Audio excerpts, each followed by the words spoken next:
Maka orang yang paling layak untuk berbakti kepada orang tua adalah para santri. Bismillahirrahmanirrahim. Assalamualaikum Ustaz. Anda pengen nanya, kita sudah tahu bahwasanya kita para santri di sini berada jauh daripada orang tua kita di kampung. Terus gimana cara kita bisa berwalidain dari jarak yang jauh ini? Itu. Baik Ustaz, demikian pertanyaan Ustaz. Birrul walidain itu kewajiban yang sangat tinggi dan kemuliaan yang sangat agung. Tidak ada Allah itu menggandingkan antara kewajiban dengan dirinya dengan kewajiban kepada makhluk kecuali dua orang. Satu Rasul, yang kedua, yang pertama Rasulullah SAW. Ya ayyuhalladzina amanu.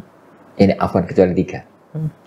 Yang pertama, gandengnya Allah itu dengan Rasul. Ya ayyuhalladzina amanu atiullah wa atiur rasul. Wa may yuti'illah wa rasulahu. Pokoknya Allah terus Rasul. Yang kedua, ulil amr. Ulil amr. Orang-orang yang ngurusi kita kaum muslimin. Ya ayat tadi, ya ayyuhalladzina amanu atiullah wa atiur rasul wa ulil amri minkum. Yang ketiga orang tua. Wa qala rabbuka alla ta'budu illa iyyahu wa bil walidaini ihsana. Dan Allah menetapkan kalian itu jangan beribadah kecuali hanya kepada Allah dan berbuat baktilah kalian kepada orang. Dan tidak ada satu yang digandingkan dengan nama Allah kecuali perkara besar. Kecuali perkara besar. Dan orang yang paling layak untuk berbakti kepada orang tua adalah para penuntut ilmu syar'i, para santri. Karena santri itu makhluk-makhluk khusus. Santri itu manusia-manusia khusus yang dipilih oleh Allah, yakni untuk menempuh jalan ilmu, mempelajari agamanya Allah Subhanahu wa ta'ala. Maka orang yang paling layak untuk berbakti kepada orang tua adalah para santri. Para santri. Lah, permasalahan yang muncul adalah jaraknya yang jauh antara sini Sedayu ya dengan orang tua yang mungkin ada di Kalimantan, Sulawesi, Sumatera, di berbagai belahan dunia yang lain, dengan kondisi santri yang ada di sini.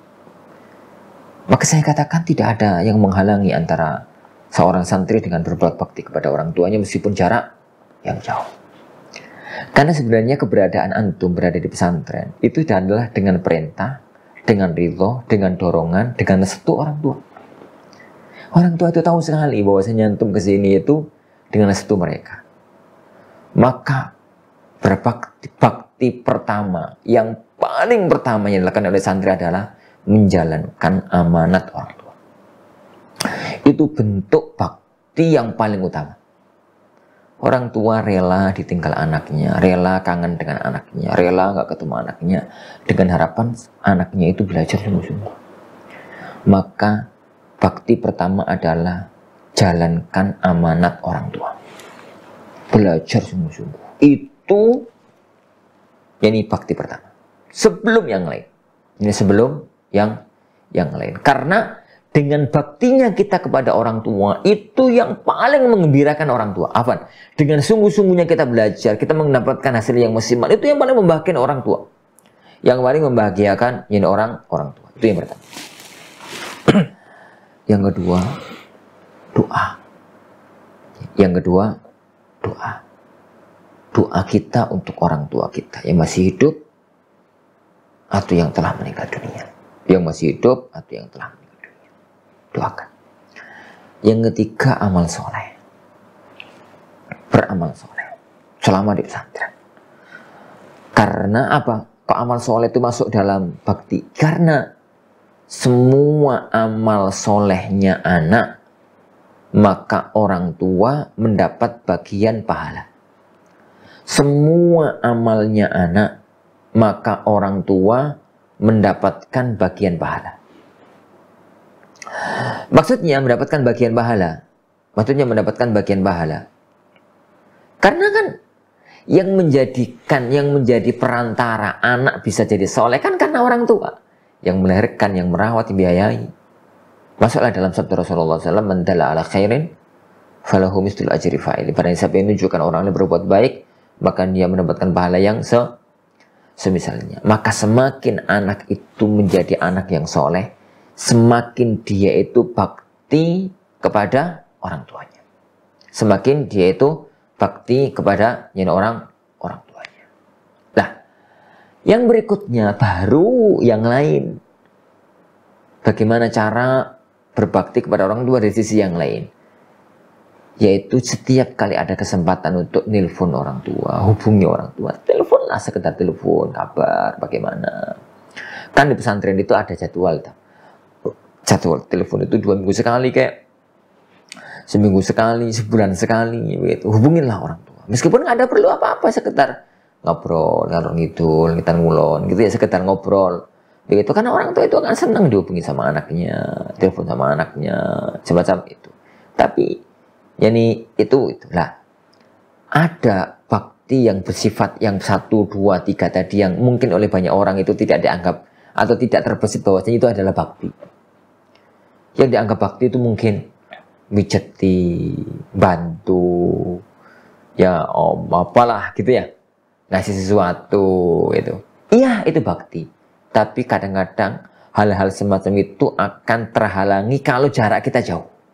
Kalau jarak kita jauh, maka ada cara-cara lain yang jauh lebih penting kadang-kadang, lebih utama kadang-kadang tatkala kita berbuat bakti kepada orang-orang tua kita meskipun jaraknya itu jauh. Lah, tapi bakti-bakti semacam itu jangan menghilangkan bakti yang lohir. Karena bagaimana juga orang tua itu kangen sama anaknya, maka setiap kali ada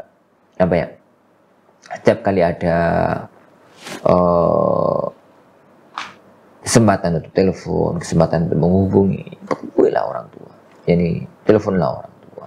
Yang terakhir, tatkala pulang, tatkala liburan, gitu ya, tunjukkan kepada orang tua bahwa usaha keras orang tua untuk menafkahi antum selama di pesantren itu nggak sia-sia. Tunjukkan adab, tunjukkan ilmu, ya, tunjukkan akhlak. Buat hati orang tua itu tentrem, merasa nyaman, capek yang dia perjuangkan untuk cari nafkah, untuk biayai anak di pesantren, itu akan lenyap, akan hilang menjadi kebahagiaan kalau melihat fakta lapangan anaknya itu anak yang sangat menggembirakan. Tapi kalau kemudian pulang, kemudian Masya Allah adabnya hilang, turu dan macam-macamnya, itu akan menjadikan orang tua itu kecewa. Ternyata apa yang dia usahakan selama ini malah kelihatan nggak ada hasilnya gitu, kelihatan nggak ada hasilnya. Wallahu a'lam. Nah,